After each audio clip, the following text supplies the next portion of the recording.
Okay, now let's try and make a connection with our Cape Town studios where Alwyn Olivier, who is the president of the Association for Mathematics Education, has been standing by. We understand thousands of pupils from grade 4 to grade 7 are expected, of course, to be competing in the first round of the SA Mathematics Challenge this week. Mr. Olivier, last year we understand 71,000 pupils took part in the challenge. What kind of figures were you hoping to get this year, and what kind of numbers are you seeing so far this week?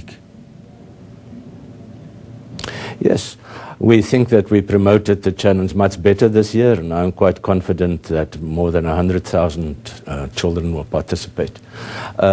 No, we have very good feedback from all provinces. Children are writing in their schools, and it was promoted by a wide range of organizations. So, yeah, we think it's going very well. Okay, what's the main purpose of this challenge? You know, children love competition.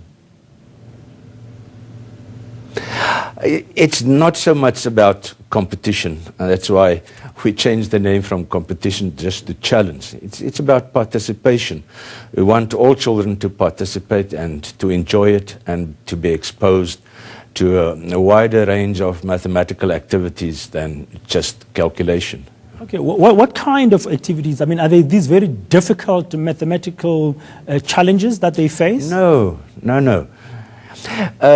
Children may experience it as difficult in the beginning, but that is just because they don't have any experience of that kind of question. We say it's like a different dimension, but in reality the questions are not that difficult. It's just different. We're testing logic, reasoning, understanding. It's not difficult. Children just experience it as different from what they used to. Okay, are they designed, these questions, to, for instance, improve theoretical knowledge of the subject? Yes, definitely. It provides a broader perspective on the nature of mathematics.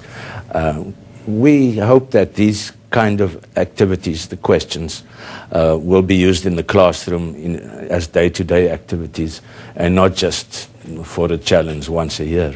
Yeah.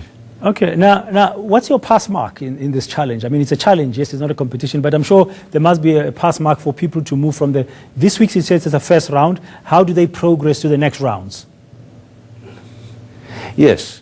Yeah, it's not a pass mark. To qualify for the final round, children must score at least 60% in this first round. And so we try to make it as easy as possible while still maintaining our objectives.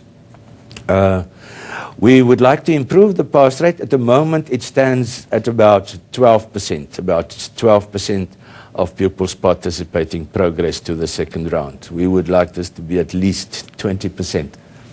Okay. What's the role of teachers in this challenge in the schools? Do they have any role to play? Well, first of all, many teachers participate in setting these questions at one level. And on the other hand, they have the responsibility to promote this in their schools and with their children. So in some schools, schools will just let their brightest children participate. What we want is for teachers to promote so that everybody will participate, and therefore the whole class or the whole school can write the challenge. And that is mostly influenced by the perspective of the teacher, yes. Okay, now very brief, I understand that the pupils who become top of this challenge when you've done the final rounds, they then get to participate in the Mathematics Olympiad in the country, which might give them an opportunity to also take part at the international level. Am I right? No, that is not correct. We think it's a training ground for participating in the Olympiad in future years. Look, the Olympiad is for grade 8 to grade 12 pupils, while this is grade 4 to grade 7. So it's not a continuous promotion, but certainly it will give them a very good background to participate in the Olympiad in the future. Thank you very much. That's Alwyn Olivier, the president of the Association for Mathematics Education, talking to us from our studios in Cape Town. Now, BLG newspaper editor, who's also the son of Chair Adrian Basson, will be joining me in the studio after 8 o'clock for our regular Friday weekly news review. And because he's such an important man, he's here, I'll talk to him as well what his thoughts are about the way forward for the new government after President Zuma is inaugurated for the second